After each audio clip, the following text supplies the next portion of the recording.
Tá, eu já botei Go Live, mas ainda não apareceu.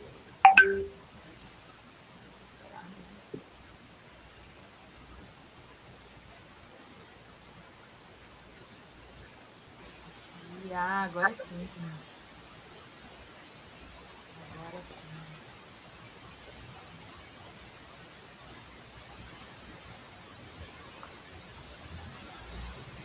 Olá, gente, boa noite. Agora, desculpa o atraso aí de uns minutinhos, mas deu tudo certo aqui. Prazer, meu nome é Caterina. Eu vou ser a mediadora da live de hoje. Sou engenheira florestal, associada aqui da Promudas, e eu vou guiar aqui a gente nessa discussão tão interessante da sucessão estagnada, que é um assunto não muito falado e importantíssimo, né, para o iniciar de uma restauração florestal. Bom, aqui eu estou vendo um pessoal entrando.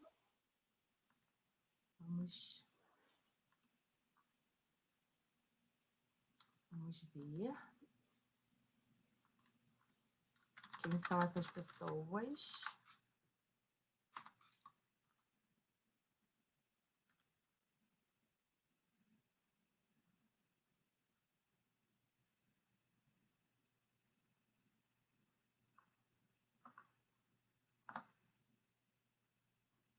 Oi, gente, tudo bem? Todo mundo me ouvindo? Meu áudio está ok? Por favor, comentem se o áudio estiver baixo, se o vídeo estiver ruim.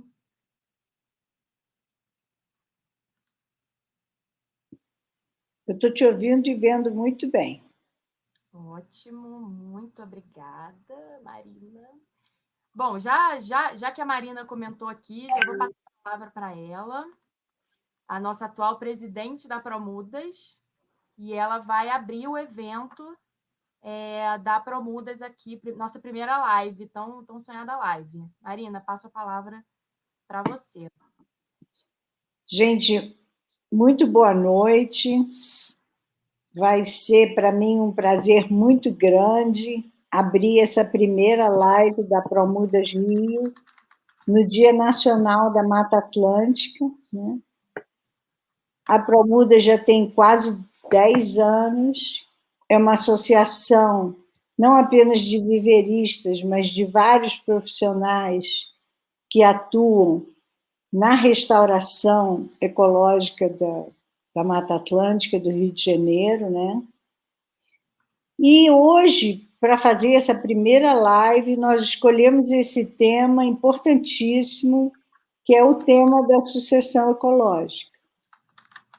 Muita restauração que a gente faz, a gente sonha que um dia ela vai andar sozinha, né? A retomada dessas interações é o tema da nossa live de hoje. Ela vai ser apresentada por dois biólogos, a Estela Mata e o Richieri Sartori. Ambos são pesquisadores desse tema de dinâmica de comunidades em florestas tropicais.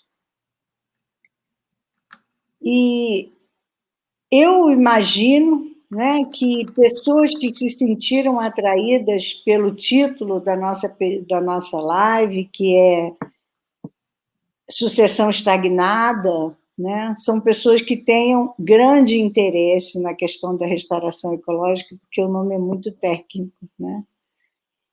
Então, eu acredito que nós vamos ter momentos muito bons, aprofundando o nosso conhecimento desse tema, trocando as nossas experiências, para achar um caminho de fazer voltar a floresta de verdade do Rio de Janeiro. Então, quem vai fazer a intermediação é a Caterina Burata, que é uma engenheira florestal que trabalha em restauração ecológica do Rio de Janeiro. E eu passo já a palavra a ela, para que a gente não perca tempo na discussão desse assunto tão interessante. Caterina. Bom, gente, eu tô percebendo que o chat do YouTube está desativado.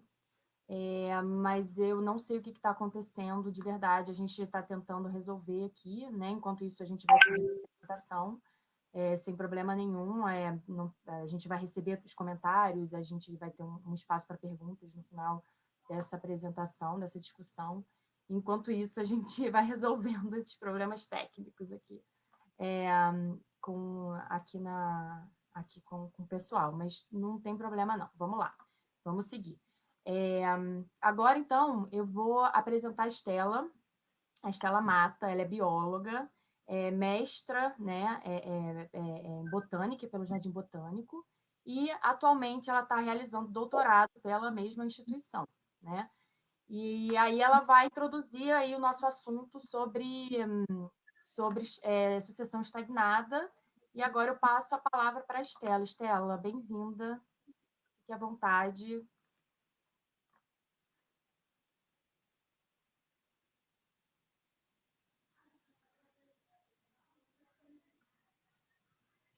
Estela, você está sem som. Ops, obrigada, Marina. Boa noite, vou compartilhar aqui a minha apresentação com vocês. Só um minutinho.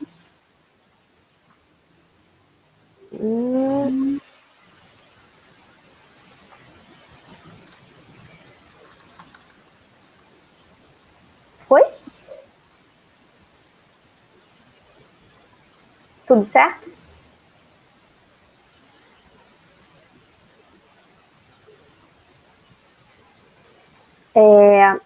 Então, como que surgiu meu interesse na sucessão estagnada? Eu botei até um outro nome aqui, um sinônimo, para que a gente possa saber também, que se chama de sucessão aprisionada, que essa tradução, né, do inglês para o português abre um leque aí de possibilidades. E aí eu quis usar também um outro termo para que a gente possa, quando viu sucessão estagnada, viu sucessão aprisionada, a gente sabe que a gente está falando da mesma coisa. E, na verdade, o meu encontro com a sucessão aprisionada, né, foi, na verdade, eu acho que ela que me encontrou. Porque eu comecei o meu doutorado querendo entender um pouquinho quais eram os impactos do fogo na floresta. E aí, usando dados, já desde 2012, a gente começou a reparar que a mudança, né, ao longo do tempo daquelas áreas estava se dando de uma forma muito lenta. E aí veio o meu encontro com essa gama aí de informações que perpassam a sucessão aprisionada. E antes de começar a até dar um exemplo da sucessão aprisionada, eu queria trazer uma temática que eu acho que é muito importante. Alguns pequenos conceitos. Não vou me aprofundar muito não, para não ficar cansativo. Mas um que é super falado, quando a gente... Acho que também está na moda, né, falar de resiliência, mas é a resiliência ecológica. Que foi especificamente a resiliência ecológica, ela vai abordar duas frentes na questão da persistência e estabilidade. O que seria isso? Né? Esse desenho aqui que eu estou mostrando para vocês, nesse vale, eu diria que essa bolinha aqui é um ecossistema. E ela, conforme vai tendo alguns distúrbios naturais ou não, ela vai se movendo aqui nesse vale de um lado para o outro. E quanto mais ela se mexe, a gente chama que ela vai estar com maior ou menor estabilidade. Quanto mais tem uma amplitude desse movimento da bolinha, menor a estabilidade dela. E a persistência dela nesse estado vai ser maior ou menor. Então, se a gente junta os dois conceitos, se eu tenho uma grande estabilidade e uma grande persistência, eu tenho uma alta resiliência ecológica. Porém, nesse estado aqui, que a gente chama de um estado estável, a gente vai...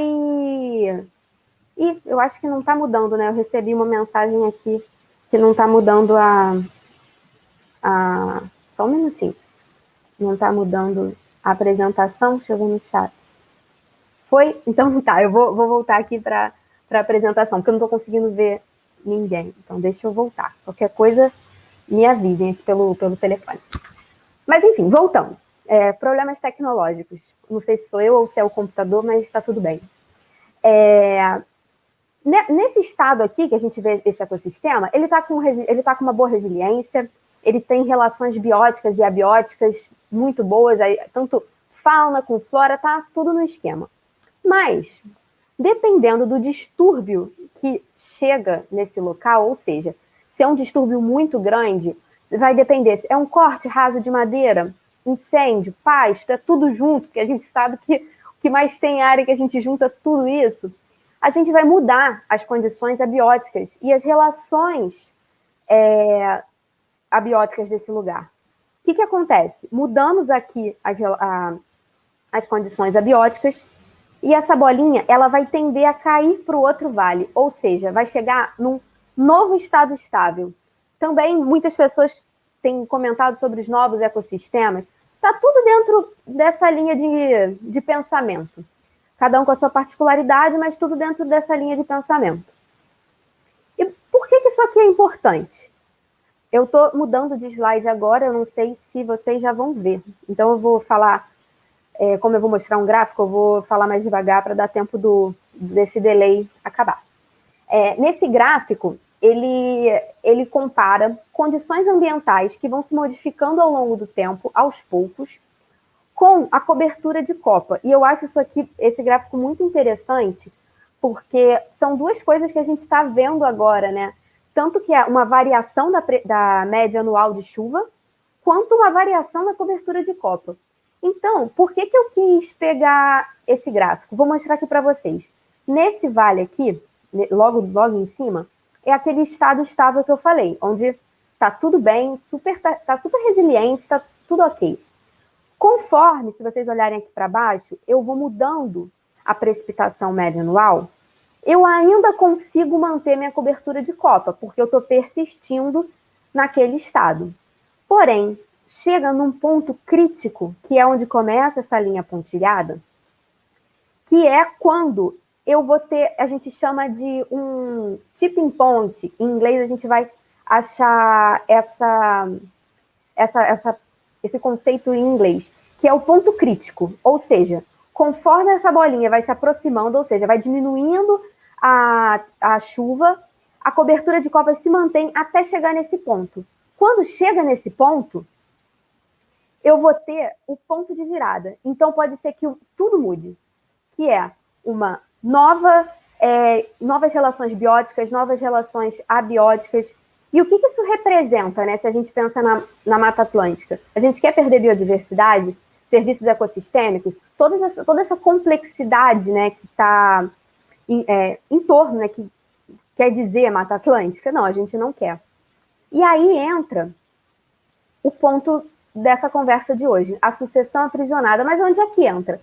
Quando um ecossistema ele sofreu muitos distúrbios, está perdendo a resiliência, antes dele chegar nesse ponto crítico, que é o ponto de virada, em que ele pode chegar num outro estado, onde ele vai perder muitas dessas relações e apresentar novas relações, que nós não queremos isso, tem um sinal, né? Eles chamam de sinais de alerta. Uma das coisas é a desaceleração da recuperação. Ou seja, se você está acompanhando um ecossistema que sofreu muitos distúrbios e ele está cada vez mais lento para se recuperar, é um sinal de que ele está se aproximando desse limite crítico e que ele pode ter esse momento de virada e chegar a um novo estado estável, que não é o que nós queremos quando a gente está falando desses distúrbios antrópicos. Então, foi nesse ponto que eu cheguei, não só eu sozinha, né, com os colaboradores do doutorado e tudo mais, que a gente começou a observar essa lentidão na recuperação após uma sequência de distúrbios.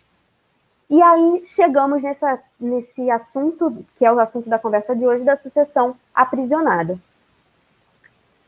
E agora que já pontuei, né, algumas coisas sobre o que é a sucessão aprisionada, o que está envolvido nela, eu quero falar um pouquinho sobre o meu estudo de caso, né, do meu doutorado. Eu vou tentar resumir uns 4 anos aqui, né, rapidamente.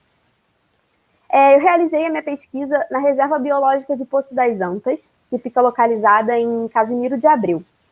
Ela foi criada em 1974 e ela é composta por, no momento da criação, né, cerca de 50% dela, eu acho que, se não me engano, 48%, era de florestas secundárias, ou seja, florestas que sofreram impactos há muito tempo atrás e já tinham se estabelecido, e alguns fragmentos de pastagem.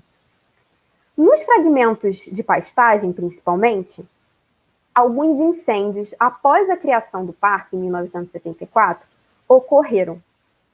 E esse foi o meu foco de interesse do doutorado.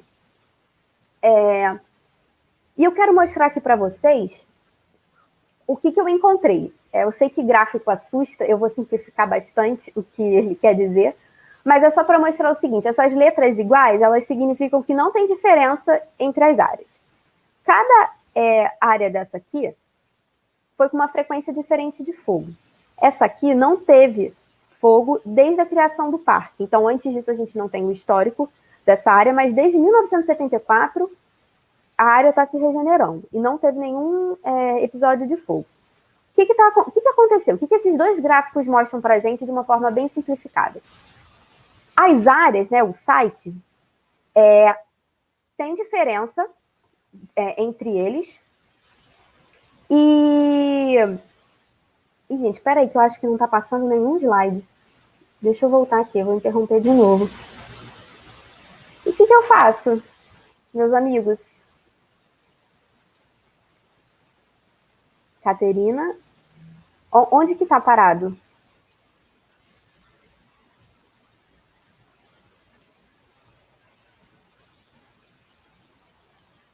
Ô, Estela, tá conseguindo me ouvir? Tô, agora tô. Tá só para eu saber que eu acho que eu tô falando, assim. Não, mas imagina, tá no 6º slide. E se você quiser, você pode pedir pra gente te avisar quando, não sei, o que for melhor para você. Ah, por favor. Se eu passar e não for, quando eu vou falar, tô passando. Aí você me avisa. Tá bom? Combinado. Então tá, porque aí eu tenho que sair, né, que eu não tô conseguindo ver vocês, então assim fica melhor. Tá. Belezinha, vou voltar bom. lá. Tá bom. Aqui. Deixa eu voltar. Pronto. Então, voltando, assim, agora que eu acho que tá todo mundo vendo os slides. O que a gente consegue ver aqui? Essas áreas aqui que estão com as letras iguais, elas não têm diferença entre si, ou seja, a frequência de fogo não foi um fator determinante ali para elas, né? E o tempo, ele mostrou diferença, mas só para essa área que não teve fogo. Então, tem uma mudança ao longo do tempo só para essa área. O tempo não teve uma variação grande para essas áreas com fogo. Então, foi aí, botando nesse gráfico, que eu falei, caramba, né, veio essa questão da sucessão aprisionada. Ó, gente, eu vou mudar de slide, hein? Gritem se não mudar, por favor. Esse outro gráfico que eu estou mostrando, não se assustem também, mas o que eu quero mostrar com isso aqui, né? Eu botei os atributos funcionais, né? As características funcionais, como tamanho de semente, tamanho de fruto, espessura da casca, qual é o tipo de dispersão, né? Se é anemocórica, né? Pelo vento, se é por animais, o que era. E o que esse gráfico está me mostrando? Todas as áreas, porque nesse gráfico aqui, além das áreas que pegaram fogo e daquela floresta secundária que eu falei, que ela está se regenerando desde a criação do parque, eu tenho também uma floresta madura, que foi minha floresta de referência. Que a gente não tem desde antes da criação do parque, a floresta já era floresta ali. E o que esse gráfico está mostrando para a gente? Todas elas, funcionalmente, elas estão indo, não sei se vocês conseguem ver essas setinhas, numa direção... Desculpa atrapalhar, mas é porque o slide não mudou, então acho que o gráfico que está apresentando... me avisa quando mudar, então. Tá. Gente, mas que coisa isso? Isso, agora foi. Então, sabe qual é o problema? É quando eu coloco na tela cheia. Eu vou apresentar fora da tela cheia. Tá bom. Pra gente tá aparecendo fora da tela cheia também, então acho que... Ah, então tá. Vou apresentar assim, acho que fica mais fácil. Vai lá.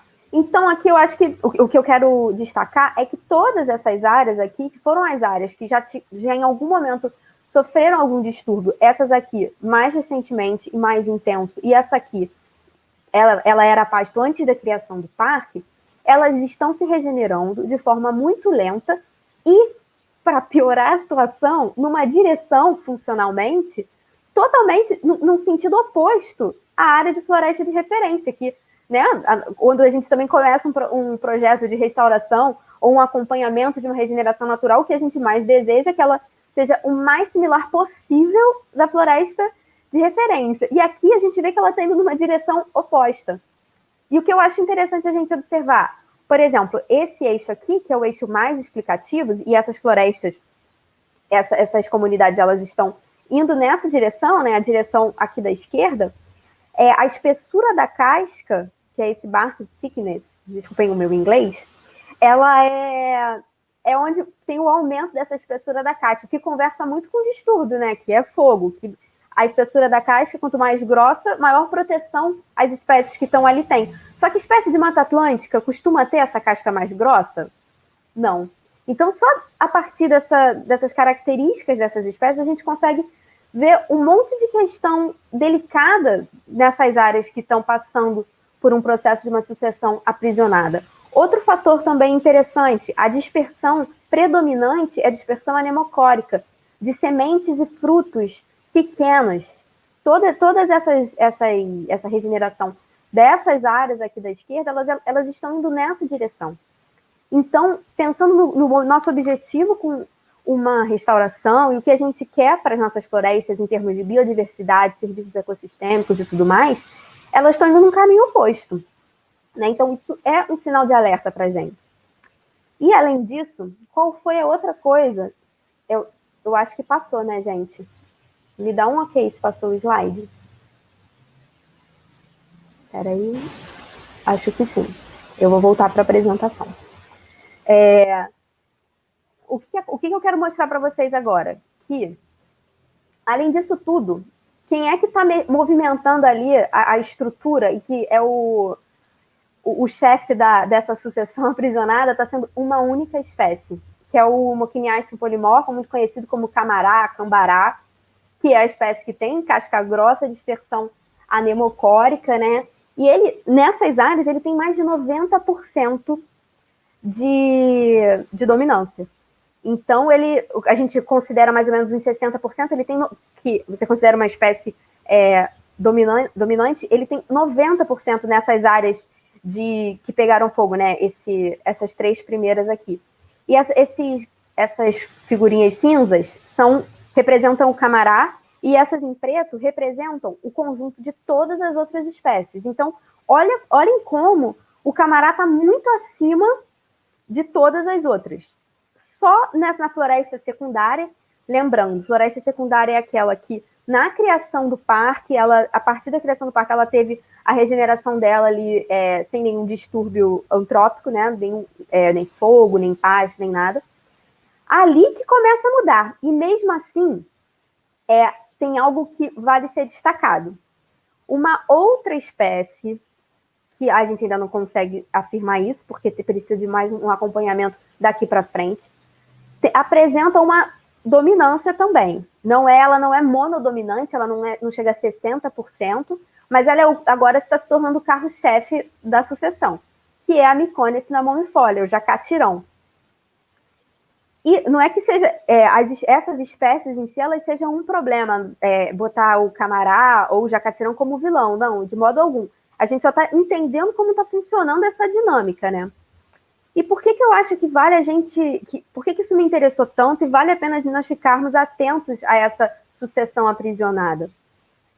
Eu coloquei aqui alguns trabalhos que, se alguém tiver interesse, vale a pena buscar, que os 4 primeiros foram realizados na Amazônia.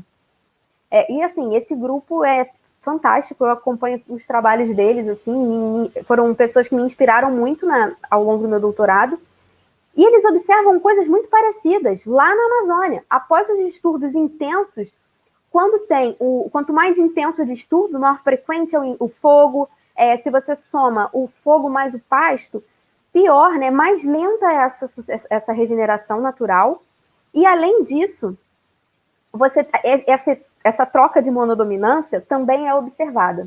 Então, isso eu acho que é uma coisa para a gente ficar atento, porque nesse gráfico que eu mostrei, depois de mesmo 44 anos de regeneração, a gente ainda está com uma espécie monodominante, uma espécie que é pioneira, né, como uma espécie monodominante. Então, o que fazer nessa situação? Será que isso é desejável? E aí, eu montei esse esqueminha aqui para a gente pensar, né? A gente tem uma área basal, altura e densidade de espécies direcionadas por conta de uma espécie, né? Uma espécie monodominante que está representando todos esses aspectos estruturais. Uma riqueza de espécies que está aumentando muito lentamente. A diversidade funcional indo numa direção oposta à floresta de referência. E assim, essas áreas, tanto as áreas desses trabalhos que eu falei da Amazônia, quanto as áreas dos trabalhos aqui de Poço das Antas, elas têm um entorno, uma paisagem muito boa. Então, era esperado que chegasse, né, novas sementes, novas espécies, novos indivíduos, que essa chegada dos propágulos desse conta, né, dessa regeneração, como a gente se fala muito, né, sobre a regeneração como algo muito bom, e essa área estaria dentro dessas classes, seria uma área que a gente esperaria uma regeneração, e não está acontecendo. Então, eu gostaria de destacar a importância, sim, da conservação da paisagem, né, do entorno, para que essas áreas consigam se regenerar, em alguns casos, o monitoramento para ver em quais casos elas não vão se regenerar, e agora já vou fazer o gancho ali com a fala que o Riquelme vai ter, analisar a importância do enriquecimento. Por quê?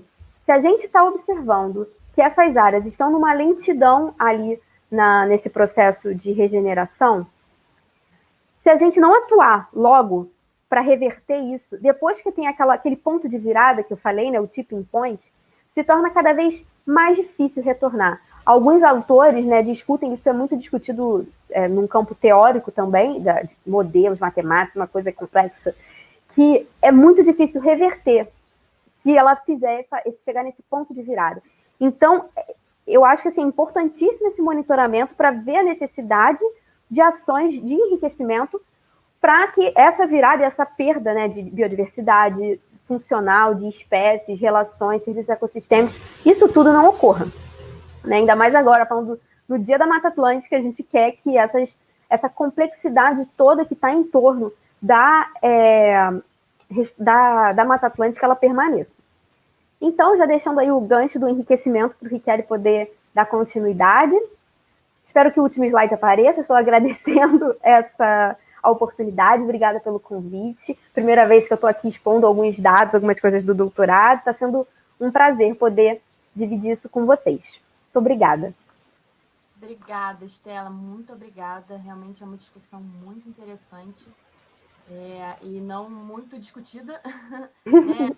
É um tema não muito discutido que, para qualquer restaurador interessado no assunto, né, é fundamental você ter conhecimento dos processos de sucessão, né? Às vezes a gente não sabe por que a nossa restauração não vai para frente, tá aí a dica, né? Muito obrigada, viu, pela participação. Obrigada a você. Apresentar o nosso associado da Promudas, o Riquelme Sartori, professor e doutor da PUC-Rio. Riquelme, com você. Boa apresentação. Tá bem. Obrigado, Catarina. Obrigado pela apresentação. Estela, ótima apresentação aí. Eu não sei se vocês estão vendo já a minha apresentação ou não. Acredito que sim, né? Peraí, um minutinho.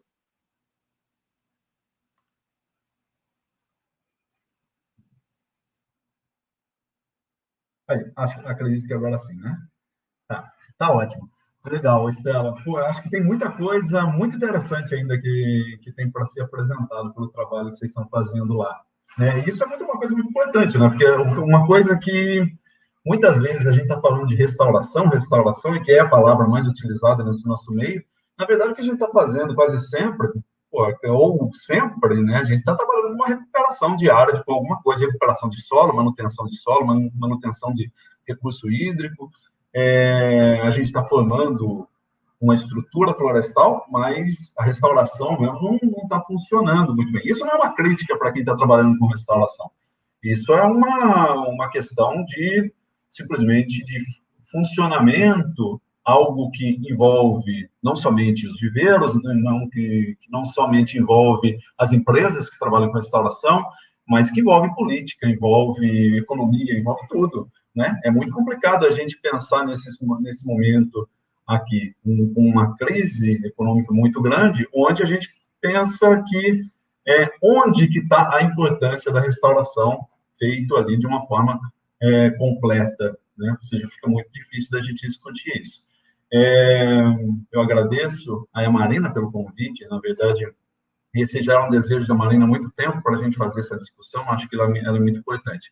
Eu fico muito feliz, assim, da gente ter esse momento, ter dentro do Promudas Rio, né, um conjunto de pessoas que vem trabalhando, pensando na diversidade de espécies. Então, a gente está pensando na diversidade de espécies, a gente está pensando em como que a gente vai fazer para recuperar não somente áreas, mas recuperar espécies. Isso é uma coisa extremamente importante. Quando eu levo em consideração que tenho a recuperação de áreas e eu tenho uma possibilidade de trazer as espécies de volta, ou seja, que eu tenho uma possibilidade de fazer com que as espécies elas não se extinguam, eu tenho duas questões que são completamente diferentes. Uma que é imediata e a outra que não deixa de ser imediata, mas que é muito mais complicada. Então, o que é?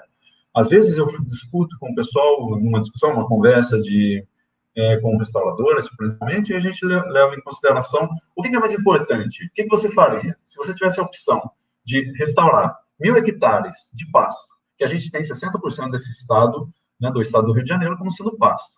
A gente tem essa possibilidade de recuperar 1.000 hectares de pasto, ou você recuperar, fazer com que uma espécie ela não entre em extinção. Qual das duas você escolher? Então, a gente tem essa situação, que é, se eu pretendo investir muito numa recuperação de uma área, não estou dizendo que uma coisa seja melhor do que a outra, tá? Isso, obviamente, não faz sentido. Eu estou dizendo aqui que eu tenho duas possibilidades diferentes em que, ou eu vou trabalhar na recuperação, fazendo uma produção muito extensa, ou eu tenho algo que vai levar mais tempo, trabalhando com espécies secundárias, trabalhando com espécies climáticas, trabalhando com espécies ameaçadas de extinção, em que a gente vai ter que pensar nessa produção, que vai ser algo a longo prazo, né? Então, é uma decisão muito difícil da gente tomar.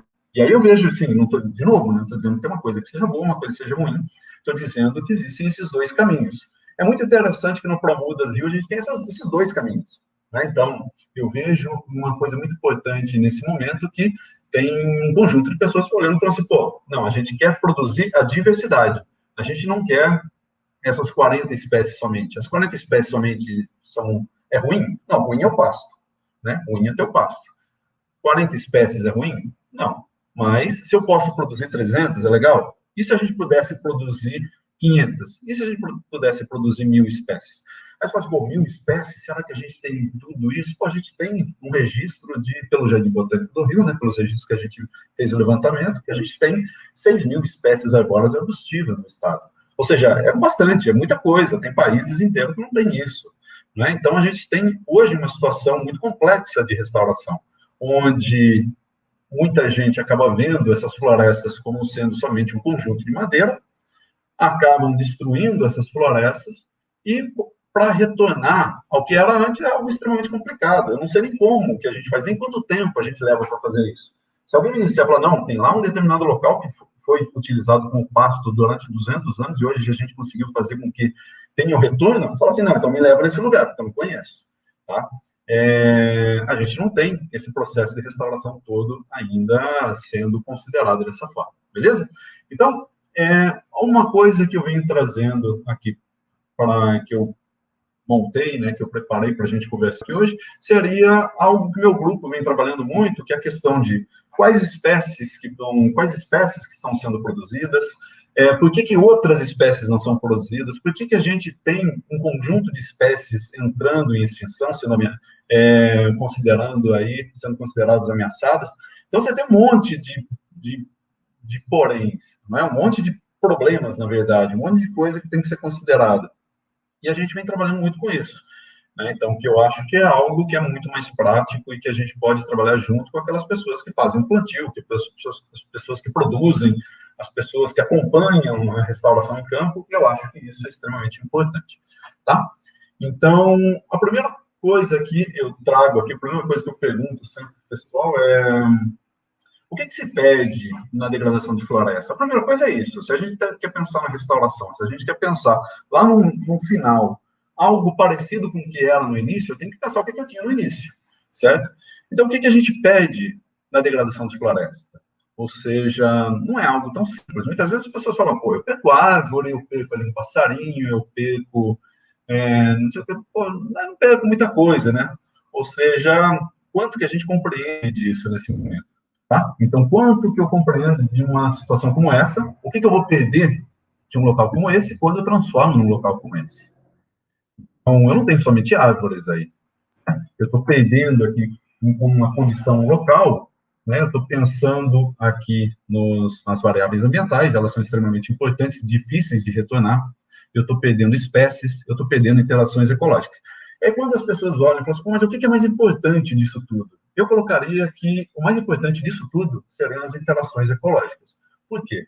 Então, imagine o seguinte, a gente tem interações que são extremamente específicas, em que elas demoram, às vezes, quantos milhares ou milhões de anos que a gente tem aí para que se estabeleça uma interação ecológica. Às vezes milhões de anos daquela flor que tem aquele tubo num formato, que você tem aquela mariposa que somente aquela espécie consegue se alimentar, consegue polinizar aquela flor. Então, quando a gente perde a flor ou a gente perde a mariposa, a gente perdeu os dois, na verdade. Né? Então, a gente perdeu a interação ecológica. Essa interação é algo extremamente específico. Então, eu tenho uma coisa que são, no primeiro momento, as condições ambientais. Então, essas condições ambientais, elas são muito complicadas.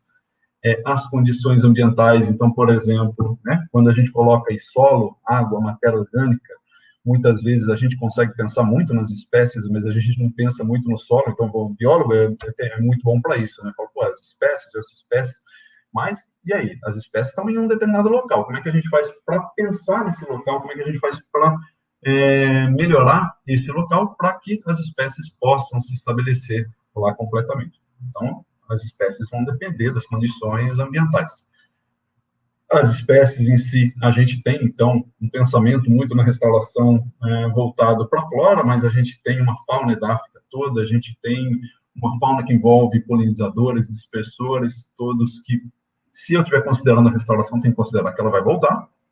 Né? E, por fim, as interações ecológicas, pensando na funcionalidade dessa floresta. Uma paisagem, a gente acaba perdendo aí a conectividade e a gente perde uma coisa que é muito importante, que não é falado também, que seria a genética populacional. Então, quando a gente pensa na recuperação de uma espécie também, vou utilizar uma determinada espécie que ela está sendo ameaçada de extinção, muitas vezes eu esqueço que aquela espécie ela pertence a um local, em condições que são únicas para aquela espécie, para aqueles indivíduos. E se eu falo assim, por exemplo, eu vou lá em Silva Jardim, vamos pensar assim, eu estou pensando lá em um dos locais aí que, pensando no Mico-Leão Dourado, por exemplo, eu vou lá no Mico-Leão, vou coletar todas as sementes de um determinado local. E a gente vai pegar aquela espécie que é ameaçada de extinção e a gente vai produzir 10 mil espécies a partir de 10 mil canelas, não sei o que só tem que a gente encontrou uma árvore lá. Aí a gente tem uma situação que é muito complicada, que é o seguinte, mas e se eu tenho essa espécie no estado do Rio de Janeiro todo e eu estou recuperando com somente uma condição genética, uma população? Todas as outras, eu faço com que o meu projeto de restauração acabe não favorecendo a genética populacional, e eu faço com que eu recupere a espécie, mas eu não recupero as variabilidades genéticas que existiam, então, pelo estado todo. Tá? Então, quando a gente pensa numa paisagem, eu tenho que pensar aí nessas condições genéticas, tá? Das populações. Um segundo ponto que é muito importante é o que a gente pretende no retorno das florestas. Né? Muitas vezes a gente está falando de restauração e as pessoas não estão preocupadas necessariamente na restauração em si, e estão preocupadas na recuperação do solo, manter o solo, sei lá, manter os recursos hídricos, mas não necessariamente a restauração em si, trazendo as espécies e tudo mais. Beleza? Ou então a pessoa está interessada na produção, somente. Também não tem problema, não estou dizendo que uma coisa seja melhor ou que seja pior, estou dizendo que a gente tem objetivos diferentes, a gente tem situações diferentes. Quando a gente pensa em restauração, estou pensando aqui numa estrutura, numa diversidade, numa funcionalidade. Então, se eu estou pensando nisso tudo, se eu estou pensando em estrutura somente, eu posso pensar numa área de eucalipto. Né? Uma área de eucalipto você tem uma estrutura florestal. Isso não deixa de ser uma estrutura florestal. Agora, se eu estou pensando em trazer de volta a funcionalidade, eu preciso pensar principalmente na diversidade de espécies desses locais. Beleza? A diversidade de espécies desses locais seria extremamente importante ali para que a gente conseguisse fazer com que a funcionalidade, ou seja, que a gente atingisse realmente aquilo que a gente pretende na restauração. E aí a gente tem novas florestas, eu coloco uma interrogação aí, que seria essas novas florestas, tá, mas como é que elas estão? Nesses métodos que a gente está trazendo, esses métodos que a gente está fazendo, essas novas florestas que a gente tem um aumento muito grande de floresta no estado do Rio de Janeiro, e aí como que elas estão? Uma primeira coisa que eu trago aqui é, muitas vezes, o ganho de floresta. Não estou dizendo que o ganho de floresta seja ruim, né? Obviamente que não, tá? Teria que ser muito maluco para vir aqui e dizer que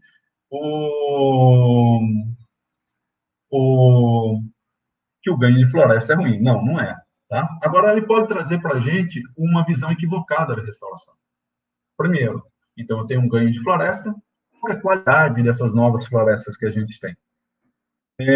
Muitas vezes a gente tem florestas aí que deveriam ter, inicialmente elas teriam 300 espécies por hectare, e nesse momento a gente tem, depois de 20, 30 anos de restauração, a gente tem uma diversidade baixíssima. 20, 30 espécies. Isso, em alguma coisa, 20, 30 espécies. Eu já conheço áreas aqui que a gente tem um plantio de 40 anos e você tem 12 espécies. Uma dominância enorme, né? Então, você tem espécies invasoras, você tem ali uma grande quantidade de, por exemplo, quando a gente passa a ter uma invasão de leucena, a gente passa a ter alguma espécie que passa a dominar, assim, por exemplo, o que a Estela mostrou antes para a gente em relação ao camará, e aí eu passo a ter uma diversidade baixíssima. Aí o cara fala, não, mas deixa, uma hora a diversidade vem. Tá, a gente vai discutir um pouquinho sobre isso. Aí, o uso de diferentes métodos de restauração, aí, que existe, a gente trabalha com diferentes possibilidades. Essas possibilidades, as mais comuns que a gente tem, são essas, né? Obviamente que tem esses dois, plantio e regeneração, que são os mais comuns. A regeneração é o que está em alta nesse momento, e plantio é uma das coisas que a gente vem discutindo bastante, né? Que é a questão de como é que a gente faz para que o plantio seja mais eficiente. Tá? Uma coisa que é muito importante que seja discutida é que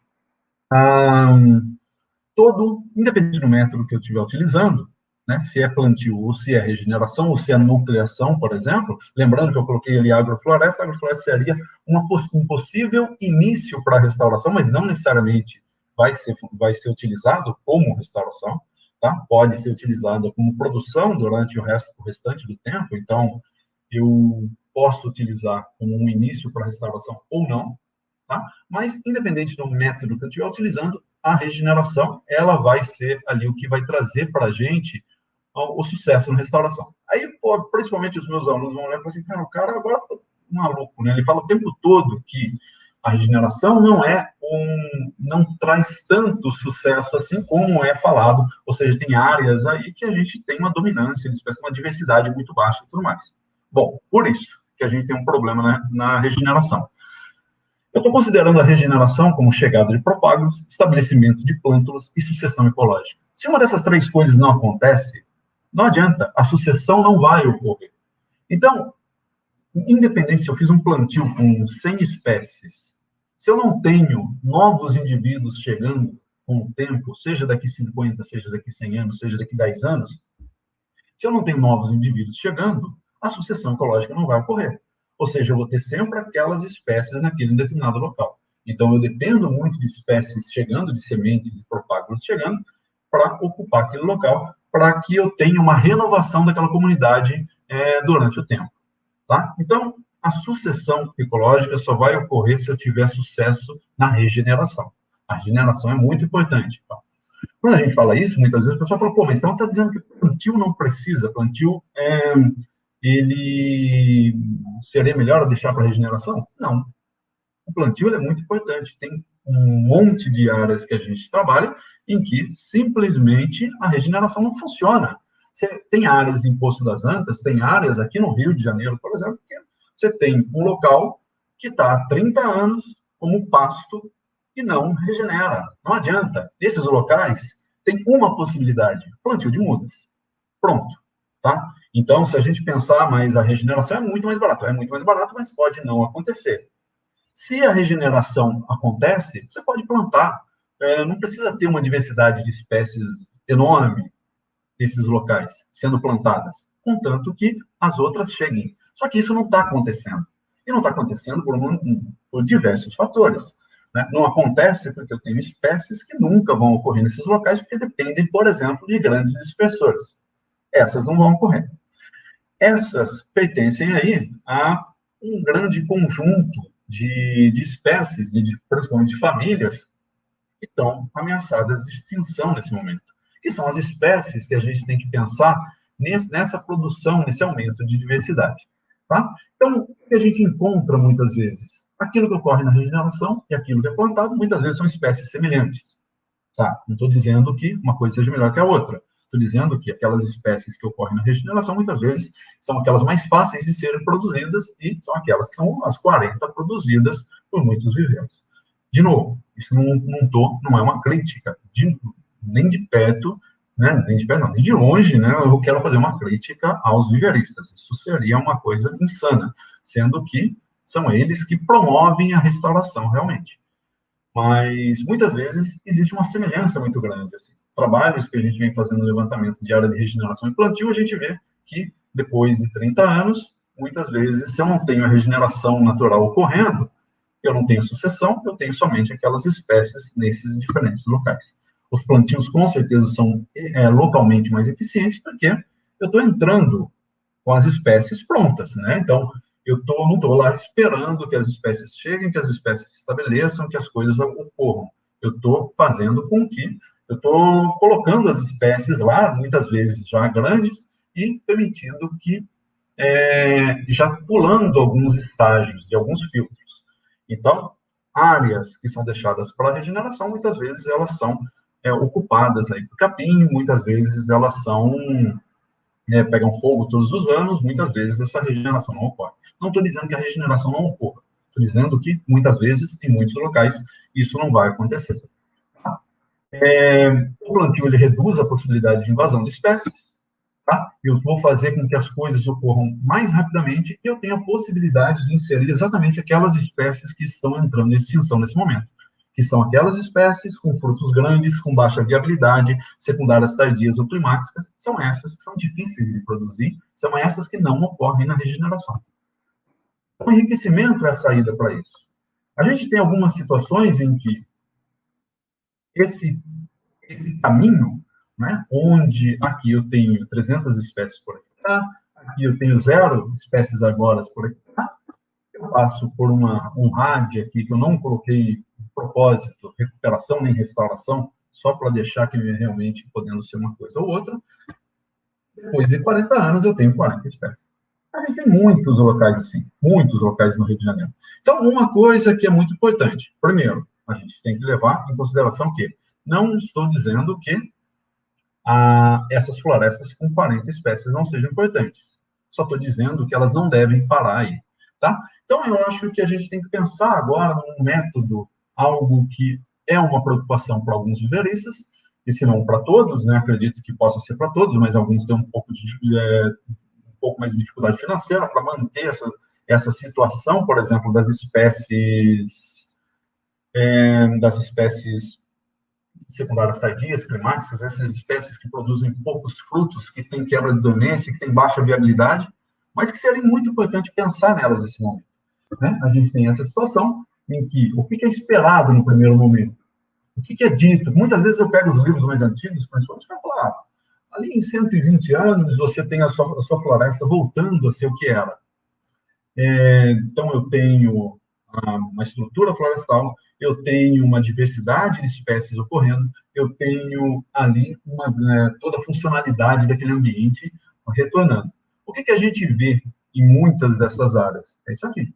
Então, eu tenho algo aqui, que seria, né, nessa curva verde aí, com o nosso esperado, mas eu estou observando uma outra coisa ocorrendo. Alguma coisa está limitando essas espécies de chegarem nesses locais. Pensando nisso, a gente tem uma possibilidade aqui, então, que é, tá, se eu acho que tem alguma coisa limitando que essas espécies cheguem nesses locais, o que é? Eu tenho diferentes filtros. Uma coisa que é muito importante, que alguns levantamentos que a gente tem feito no meu grupo de pesquisa, a gente tem observado o seguinte: as espécies, elas convergem todas para o mesmo lado. As espécies que ocorrem nessas novas florestas, independente da forma como ela é feita, tá? Mas elas convergem, são espécies, então, de sementes pequenas, pioneiras, crescimento rápido, né? Obviamente pioneiras e crescimento rápido.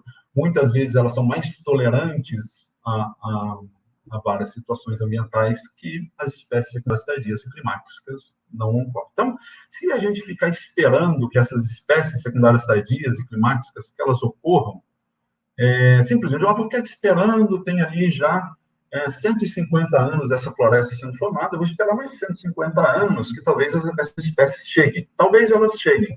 No entanto, é mais provável que essas espécies se extinguam do que haja, do que elas surjam nessas áreas de restauração. Então, pegue, por exemplo, áreas mais antigas de restauração ambiental do Brasil. Eu sei que tem.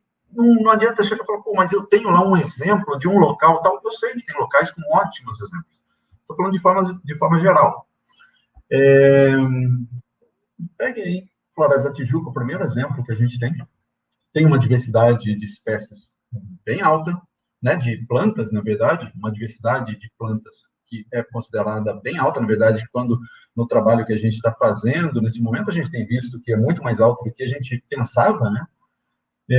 No entanto, a gente tem um grupo de plantas que não ocorrem.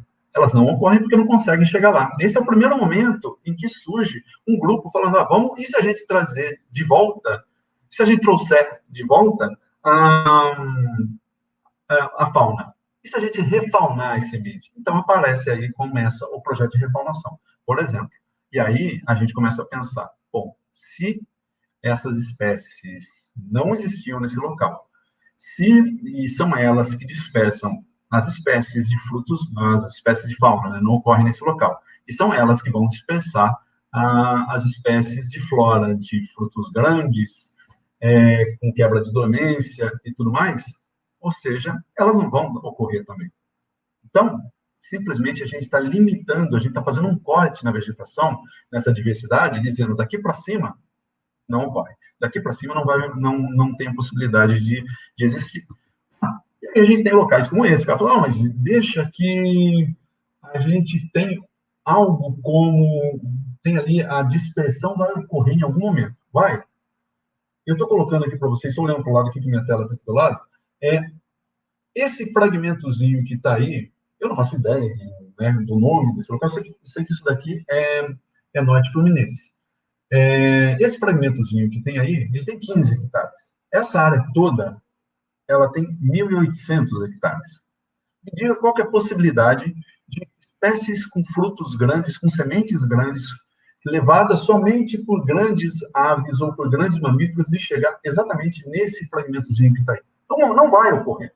Então, você tem, nesse momento, essas espécies que são raras, espécies ameaçadas, que só ocorrem em locais como esse, que elas estão correndo um risco de extinção, porque não vai ocorrer naturalmente e ninguém produz.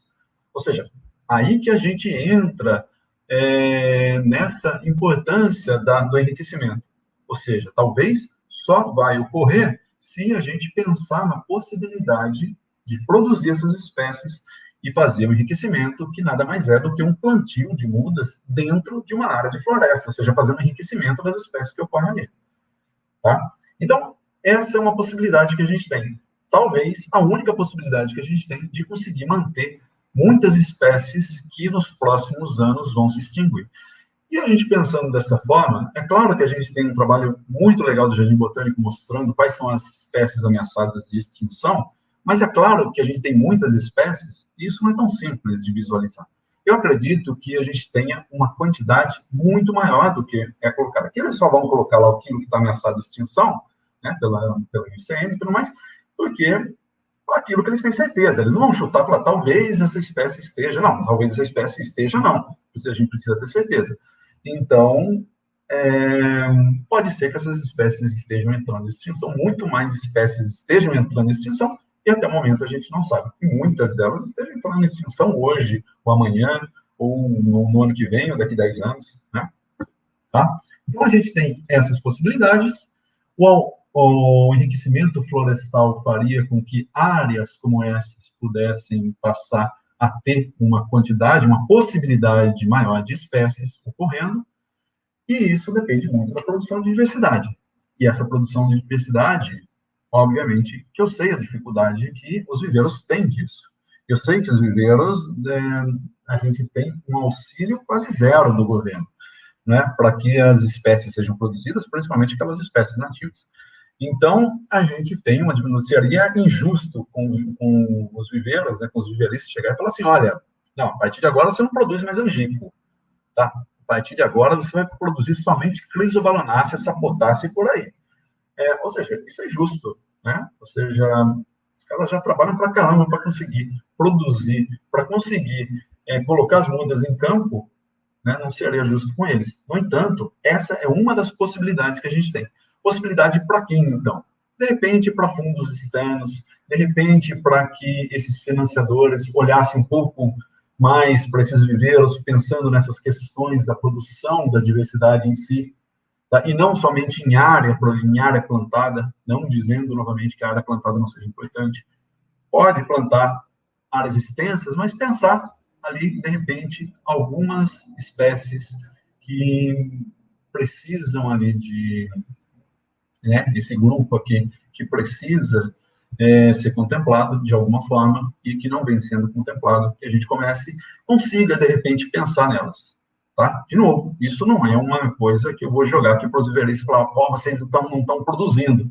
Isso não é verdade. Ou seja, eu conheço todos os viveiristas aí do Promudas, eu sei que isso está longe de ser verdade. Mas a gente teria que pensar de alguma forma para que essa diversidade fosse aumentada e o enriquecimento passasse a ser uma forma de restauração muito importante utilizada dentro das florestas do Rio de Janeiro, principalmente aquelas onde estão muito isoladas, aquelas que a gente tem uma grande dominância de poucas espécies, aquelas que têm espécies invasoras.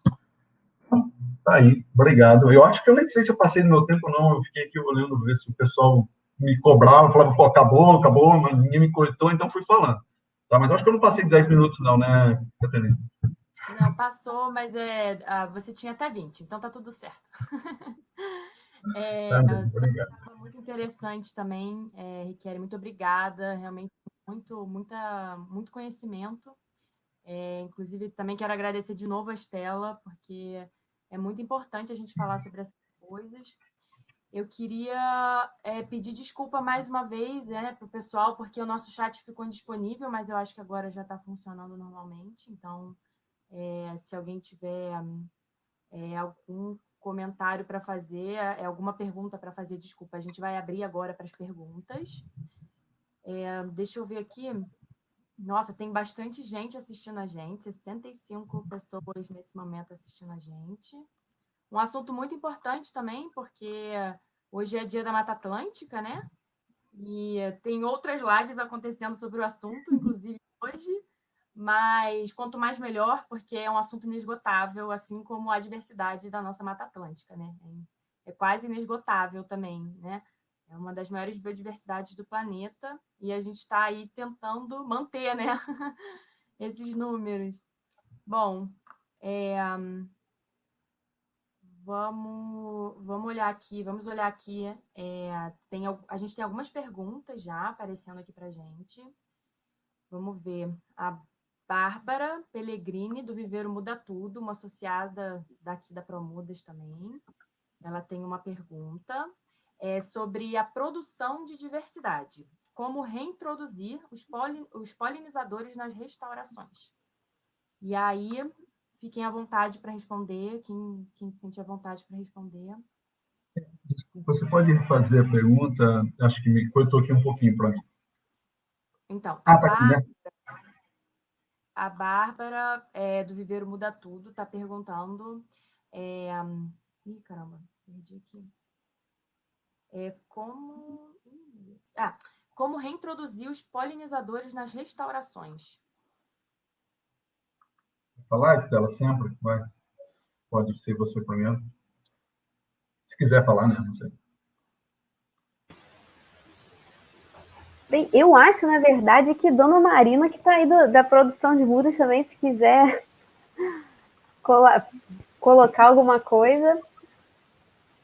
Mas, enfim, eu acho que é a questão do enriquecimento, da na funcionalidade, né? Como que a gente associa o tipo de polinização das espécies, acho que para muitas já tem esse conhecimento, e pensar no enriquecimento através dessa frente, né? Mas eu acho também que o conhecimento em cima da questão da polinização, eu acho que vai na questão junto da fauna também, né? Que é uma coisa mais recente, e pensar em outras formas de vida também, de que não só árvores, mas arbustos, epífitas e tudo mais. Eu acho que é pensar nessa diversidade para a gente conseguir atrair mais polinizadores também. Essa pergunta é extremamente complicada de responder, Bárbara. Porque a gente tem, por exemplo, a gente compreende, na restauração ambiental, a gente começou a compreender de fauna nesse momento. Né? A gente começou. Né? E aí, de flora, que é algo que a gente trabalha há muito tempo, né? Quando a gente pensa há muito tempo, pensando nos projetos, por exemplo, da Floresta Tijuca, há 160 anos e tudo mais, a gente compreende muito mal ainda isso daí. Para os polinizadores, para os dispersores, por exemplo, a gente tem uma dificuldade muito grande.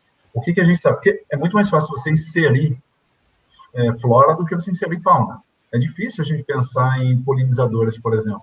Pensar em abelhas nativas, sendo que a gente nem conhece todas as espécies de abelhas nativas. Muito menos o que elas polinizam. Então, é algo extremamente complicado. O que a gente pretende? Inserir a vegetação, né? E aí tem algo que a Marina sempre bate, que a Marina fala, a gente precisa inserir coisas que não são arbóreas, que muitas vezes são essas que alimentam essa fauna, mas a gente tem dificuldade com isso também. A gente não sabe como fazer essa introdução. Ninguém, ou pouquíssimas pessoas produzem pouquíssimas espécies aí de subbosque, por exemplo. Né? Então, fica muito difícil da gente pensar nisso daí. Riquelme, você tocou num ponto muito importante, né? A gente trabalha com restauração, às vezes a gente quer introduzir espécies de subbosque para enriquecer. Você não tem primeiro que você não tem muita informação sobre isso, né? Muito estudo científico também sobre isso, e você também não tem quem produza, né? Então isso é muito importante a gente falar sobre isso, porque quem sabe não é um gatilho, né, para os nossos viveiristas e produtores não comecem a fazer coleta, pesquisar, estudar e produzir, né? Bom, agora nós temos uma pergunta do José Madeira. Vale a pena tentar plantar em áreas que ainda não têm 20 anos? Mas 20 anos de regeneração? Deve ser isso, né? Eu imagino que sim. Eu acho que eu entendi a pergunta, que é em relação às novas florestas, independente se são áreas de regeneração, de plantios e tudo mais. Né? Eu posso responder primeiro? Quer responder primeiro, Marina, Estela, não? Tá? Que, na verdade, é muito complicado. Né? Assim, a gente pensar nisso dos 20 anos. Tem uma coisa que eu vejo que muitas pessoas tentam utilizar, que é o seguinte, você unifica tudo.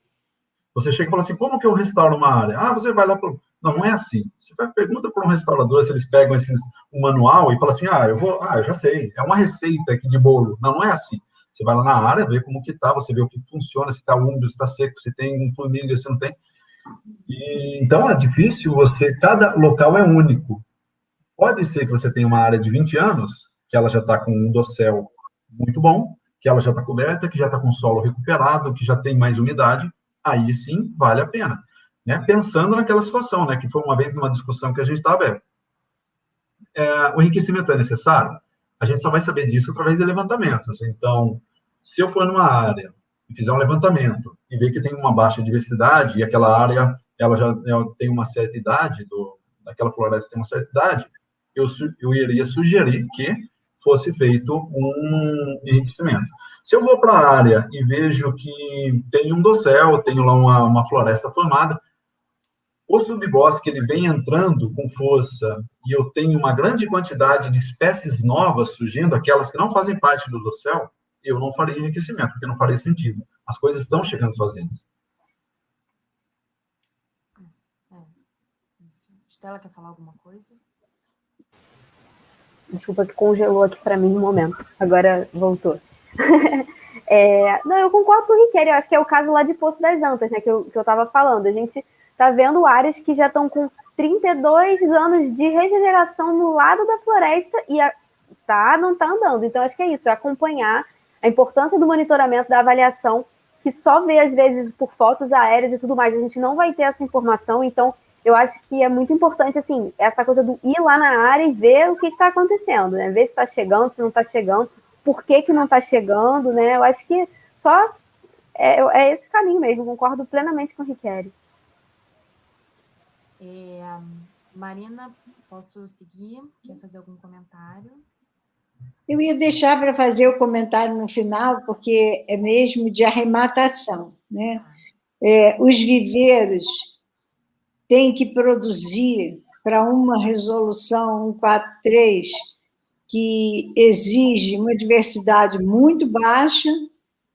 Os compradores têm um interesse desmesurado nas espécies que já ocorrem naturalmente de crescimento rápido e tudo isso, e nós que temos essa compreensão de que o enriquecimento é uma coisa muito importante, temos que trabalhar no viveiro com 400 espécies, com só algumas vendem, as outras saem em lotes ou como prêmios, e nós temos que sair da ditadura das árvores.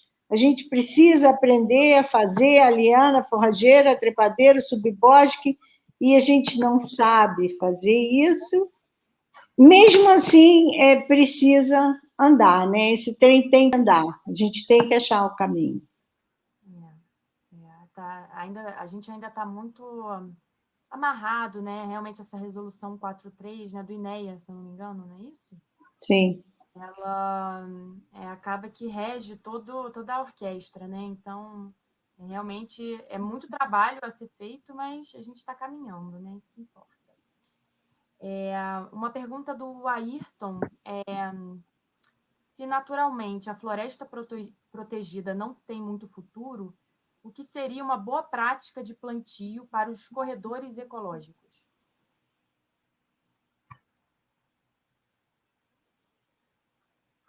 E aí, quem vai? Estela? Marina? Tô pensando na pergunta aqui, tá? No delay do... Quer que eu faça novamente a pergunta? Por favor. Se naturalmente a floresta protegida não tem muito futuro, o que seria uma boa prática de plantio para os corredores ecológicos, né? Eu imagino que sejam os corredores que liguem esses fragmentos isolados em que não há essa dispersão de algumas espécies ameaçadas.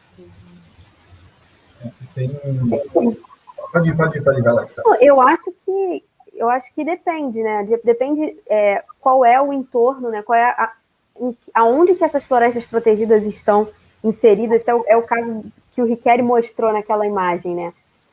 A gente vai conectar o que com o que. Eu acho que tem que ter a questão do estudo da paisagem para a gente entender aonde do que a gente está falando. Eu acho assim, até no caso ali de Poço das Antas, o corredor, aquele viaduto, né? Um conector de um fragmento para outro. Isso já é algo muito importante, colocar espécies que sejam atrativas também à fauna, para isso aí seja no fragmento, no corredor, eu acho que é um meio. E a gente pensar o que está em volta desses fragmentos de florestas protegidas. São fazendas? Como é que que tipo de produção? Já tem estudos que mostram que nesses casos, às vezes, a agrofloresta seria um meio de fazer. Eu acho que vai depender da matriz que a gente está falando para poder sugerir, mas passo a bola aí para o Riquelme. Tá, Ayrton, maravilha. Eu acho que o Ailton vem fazendo lá os corredores no terreno dele, né? E principalmente ligado ao mico-leão dourado. Então, acho que eu entendo a questão aí a dúvida dele. Aí tu tem uma coisa que é pior que tudo, né? Que é pasto. Pasto é algo que realmente a gente... E aí eu não estou falando de pasto, porque muitas vezes o cara fala assim, tô falando de pasto, o cara fala, mas você não come carne, você não toma leite? Não, estou falando de pasto abandonado. A gente tem 60% do estado como pasto, e quanto de gado a gente tem aqui, quanto de pecuária? Tem nada, né? Ou seja, a gente tem aqui um monte de área abandonada. Essa é a pior situação. Qualquer outra situação seria melhor. Por exemplo, tem coisas como, às vezes, aquilo que a gente chama de stepstones, né, que na verdade são árvores que são isoladas num pasto, elas já auxiliam muito para a chegada de sementes para essa nova área. Se a gente consegue ligar esses fragmentos, ligar áreas maiores, ótimo. Isso seria muito interessante. Só que é muito difícil às vezes, né? Nem sempre é possível ligar fragmentos, porque muitas vezes a gente passa por diversas áreas. E aí tem uma coisa muito importante que a Estela colocou aqui. Muitas vezes a matriz, ela pode auxiliar. Tudo depende da matriz. A pior matriz que a gente tem é o pasto, né? Mas se a gente tem uma matriz em que eu tenho um aumento de espécies, isso já facilita. Agora, o uso dos corredores seria realmente muito interessante para fazer com que... É simples. A semente precisa chegar no outro local. Para a semente chegar no outro local, o pássaro não voa quilômetros, né? Ele tem que parar, olhar. Óbvio que a gente tem um tanto de espécies. Inseto, muito menos. Então, eles precisam parar, para descansar, seja para se alimentar, seja para observar se está tudo bem, e continuar. Se não existe esse local, eles não vão. Um fragmento completamente isolado, não tem fauna chegando, né? É muito difícil. É verdade. Aqui a gente tem um comentário muito, muito interessante da Úrsula Taveira. Ela diz assim, um dos grandes segredos também é não utilizar defensivos agrícolas de forma desenfreada. Se usar, deve ser algo pontual, porque nós temos os inimigos naturais e polinizadores atacados por esses produtos. Isso pode realmente prejudicar muito na regeneração, né? O uso desenfreado desses defensivos agrícolas. Boa observação, Úrsula. A Kelly está perguntando... é uma pergunta bem específica, vamos ver. É verdade que houve atualmente um aumento da população das aves que migrou para a Floresta da Tijuca, vindo da zona rural, fugindo dos agrotóxicos? Eu não saberia dizer. Olha, tem um colega que trabalha muito com isso, né? Um amigo tal, que trabalha muito com avifauna, que é o Henrique Rajão.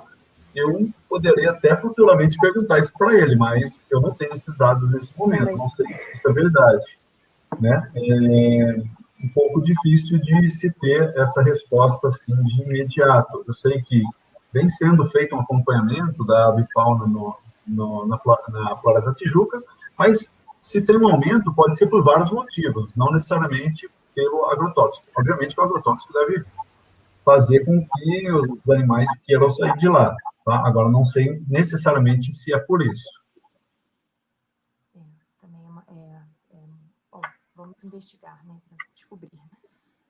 Vamos lá. A Yara Sabato pergunta: a baixa diversidade só deve ser classificada com base na floresta de referência ou áreas com poucas espécies classificadas como ameaçadas ou raras já devem ser enriquecidas? Boa pergunta. Tá? Aqui a gente tem uma questão também que não é somente a quantidade de espécies, né? Uma vez eu até falei eu vinha discutindo com a Marina, com a Bárbara sobre isso, acho que tinha mais alguém, acho que o Gustavo estava junto, a gente vinha discutindo o quanto que realmente é efetivo, né? Se você tem uma árvore ameaçada de extinção e um fragmento, ela tem a gente pode considerar que aquela espécie existe dentro daquele fragmento ou não? Depende, porque se aquela espécie ela depende de outros indivíduos para conseguir fazer a polinização cruzada e gerar novos frutos, e não existe esse outro indivíduo, então é como se essa espécie não existisse dentro do fragmento. Então você tem um número mínimo viável para esses locais. possivelmente a gente deveria ter considerado dessa forma. Geralmente, quando a gente tem áreas mais... essas espécies ameaçadas, essas espécies raras, elas só surgem depois de um tempo dos projetos da floresta andando. Num primeiro momento, é muito difícil disso acontecer. A gente tem pouquíssimas espécies que ocorrem, que são ameaçadas de extinção e são pioneiras, ou secundárias iniciais. Então, são espécies que vão levar muito tempo para conseguir se estabelecer naquela área de floresta, né? Agora, se elas estão chegando, se vem ocorrendo, principalmente pensando na questão daqueles indivíduos que não são os velhos, né? Não são as árvores. Pensando nos indivíduos jovens, e eu tenho indivíduos jovens dessas espécies, ótimo, porque aí a gente consegue ter uma ideia de, ó, eu não tenho somente as árvores, eu sei que essa espécie, ela está se estabelecendo, então futuramente a gente vai ter indivíduos dela, a menos que algo aconteça no fragmento, obviamente. Mas, então, tudo isso teria que passar por uma avaliação, mas eu acredito que se tem espécies ameaçadas e raras chegando, é um ótimo sinal. Agora a gente tem uma pergunta da Estela. Desculpa, Estela, você quer falar alguma coisa? Não, tá? Tô contemplada. Não, eu achei que você tivesse falado alguma coisa. Tem uma pergunta para você, do Ângelo Correia. Seria possível identificar se a origem do cambará presente em poço, né, é proveniente do cerrado por meio de análises genéticas ou comparações morfológicas? Olha, eu acredito que sim.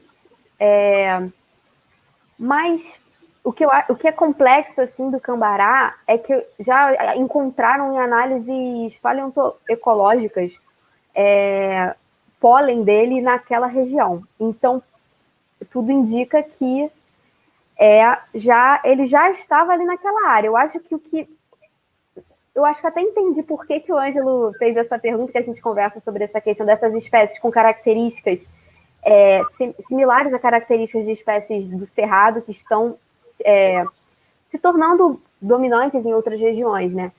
Eu acho que até é mais porque o cambará, numa região que ele não seria monodominante, porque ele está monodominante, sabe? Independente se ele é o do cerrado ou não é o do cerrado, porque por esses registros paleoecológicos, ele já era local ali, já havia, né, alguns indivíduos da espécie. Ângelo, espero que tenha respondido a sua pergunta. Depois, senão a gente conversa, me pergunta de novo. Uma pergunta do Hélio. Assim, gente, a ideia é a gente terminar daqui a uns 10 minutos, tá? Então, assim, não sei se vamos conseguir responder todas essas perguntas, a gente tem bastante pergunta aqui, mas caso a gente não consiga, a gente vai responder depois. Quem quiser é só procurar a gente, né? Nós temos Instagram, nós temos esse canal no YouTube, temos site, temos e-mail, então, telefone, então a gente está bem comunicável.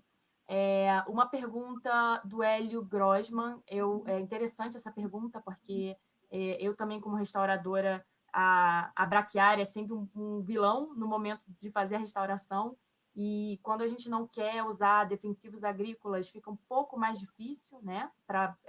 Não diria nem difícil, mas assim, custoso, né? O gasto é muito maior, né?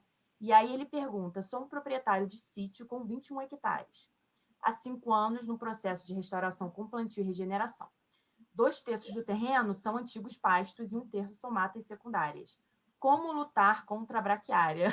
A pergunta que todo mundo faz, porque realmente é complicado, né?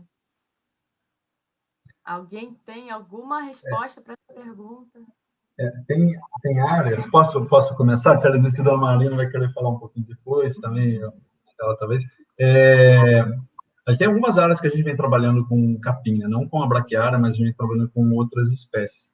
A luta da planta com o capim é extremamente injusta, né? Na verdade, o capim, ele sempre vence ali. Tem alguns projetos que são muito legais, que estão ocorrendo, que é um experimento que a gente começaria lá com o pessoal em Itaipava, né? Não sei se o Bruno começou com esse projeto, não sei se está dando continuidade. Existem diferentes possibilidades. O plantio convencional, você pode fazer o plantio e fazer o coroamento, manter a planta longe do capim, Isso não é barato, isso vai levar tempo. Quando a planta crescer, quando as árvores crescerem, se você não colocou um distanciamento muito grande, né, também se faz um plantio de 3 por 3, o capim vai continuar crescendo.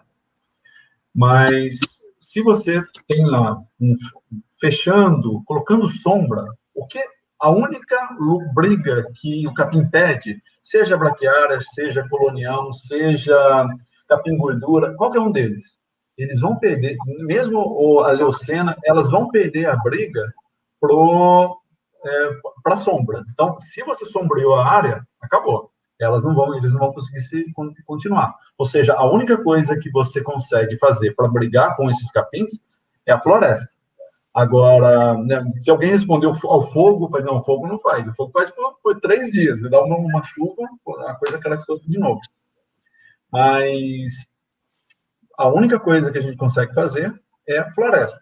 Porque como que funcionaria nesse primeiro momento era você plantar coisas que crescessem muito rápido. Então, você tem algo que vai fechar muito rapidamente, e depois você entra com a diversidade. Essa é uma possibilidade. Tá? E é claro, não adianta fazer o que fizeram aí durante mais de uma década. Preciso fechar rapidamente? Então vou plantar a leucena. E aí pronto, você nunca mais tira a leucena da área. Exatamente. Marina, quer falar alguma coisa?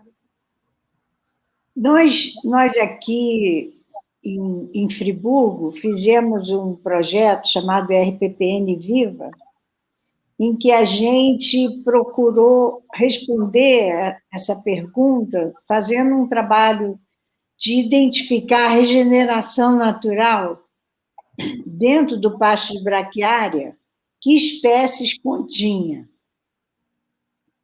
Então, a gente saiu vendo aquelas populações que estavam começando e fomos anotando as espécies que ali havia. A Micônia cinnamonifolia, por exemplo, estava lá. Tinha também uns psídios, tinha... Enfim, nós anotamos à perfeição que espécies elas eram. Mas quando a gente foi observar a borda da floresta, lá em cima do pasto, a gente verificou que essas fadinhas, enfermeiras regeneradoras, na verdade, estavam na borda do pasto, lá em cima, que estava jogando as sementes para baixo. Então, a gente ficou um pouco menos animado com o resultado, porque a gente achou que a gente tinha descoberto quem entrava primeiro, né? E depois a gente viu que se elas não estivessem lá em cima na borda, talvez não fossem elas as eleitas para começar a regeneração natural, né? Olha só que interessante como é que o entorno, né, faz toda a diferença no momento da restauração. Né? Posso complementar uma coisa? A menos que você vá complementar, Catarina, alguma coisa? Posso? Não, imagina, pode falar. Um trabalho que a gente vem fazendo com o Capim Colonial, né? Até é um projeto da Ana que está ajudando a gente aqui na live. O que a gente tem visto é o seguinte: a ideia é a floresta ela vai avançar para cima do capim e ela vai tirar o capim. Na verdade, o que a gente tem visto é o seguinte: todo momento que você tem uma abertura de clareira, o capim invade. Então, o capim ele vai invadindo a floresta aos poucos. E aquilo que a gente esperava que fosse acontecer, né? Então, a floresta cresce e acaba com o capim, na verdade, o capim vai surgindo nas oportunidades e vai retirando a floresta. Isso é um exemplo do que a gente está vendo. Obviamente que a gente tem outras situações. Uma coisa que eu estava falando aqui na palestra do pessoal de Itaipava, e acabei não concluindo, é que um projeto muito interessante que o pessoal está pensando lá é a restauração ambiental vinculada junto com a agrofloresta. Que é o seguinte: você vai ter que manter o capim, você vai ter que ficar tirando o capim, você vai ter que ficar controlando aquela área. Por que não plantar no meio dessas fileiras, então, de árvores?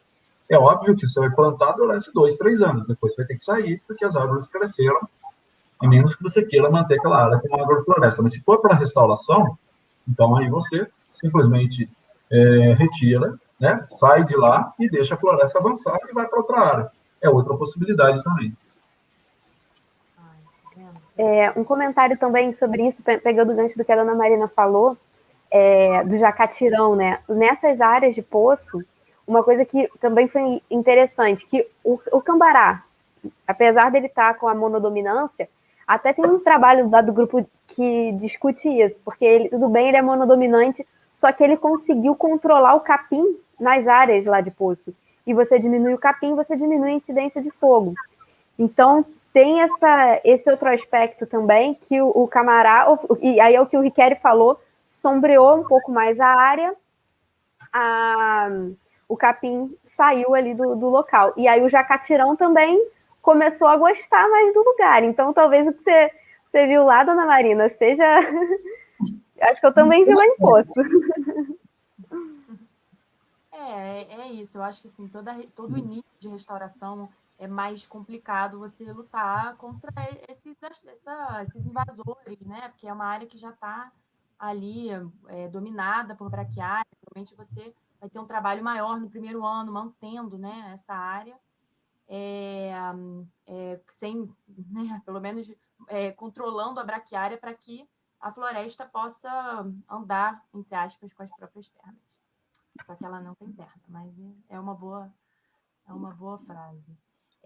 Então, gente, assim, eu vou começar a finalizar a live, senão ela vai ficar muito longa. A gente já vai fazer 1h30 aí de live. Eu queria agradecer a presença de todos. Foi muito bom para a gente essa live. A gente, né, que está entrando aí nesse meio digital. Desculpa por problemas técnicos, desculpa se alguma coisa, né, aconteceu aí, prejudicou a questão do chat, a gente ainda está aprendendo. Eu queria só lembrar, né, que a gente tem nosso site, né, da Promudas, e quem tiver interesse em ver quem são os associados, né, tá lá. A gente bota no site, né, todos os eventos que a gente, a partir de agora, começar a produzir, vão estar lá no site. A gente tem nosso Instagram, né? Então, fiquem ligados, porque agora a gente tá pegando fogo. Marina, quer dar a palavra final? Alguém quer dar uma palavra final para eu encerrar aqui, para não ficar muito comprida aqui, que já é quase 1h30. Bom, eu quero dizer que eu fiquei muito feliz com a nossa primeira live, porque o tema é totalmente de ponta, né? E deu a gente, a nossa discussão, a unidade que ela tem na vida real, porque nós da Promuda somos isso, um conjunto de produtores de mudas lidando com um conjunto de pessoas que trabalham com restauração, para ver se a gente consegue fazer a floresta voltar a ser o que ela era, né? Então, eu achei assim que foi um primeiro programa que a gente fez maravilhoso, porque a gente falou das questões que são intestinas a nós realmente, as questões que a gente valoriza todos os dias e que a gente conversa como grupo. Então, nós vamos manter esse espírito. Quando a gente propuser uma nova sessão, a gente vai querer que seja assim, que seja um tema de ponta, que seja um tema realmente real, que tenha a ver com a vida de todos nós aqui da Promudas. E agradeço muito a vocês que brilharam na estreia, aprendendo tudo. Na segunda sessão já vai ser outra coisa. Com certeza. Realmente, essa primeira vez foi um pouco confusa, mas no final a gente conseguiu aqui cumprir o nosso objetivo, né? Muito bem. Bom, podemos finalizar. A gente agradece muito a presença de vocês. Eu repito, tem perguntas que não foram respondidas, mil desculpas. A gente vai tentar, vocês procurem a gente, tá? Procurem nossos palestrantes para responder essas perguntas. E é isso, tá bom? Agradeço muito a presença de vocês. Boa noite e até a próxima. Até a próxima. Que seja breve.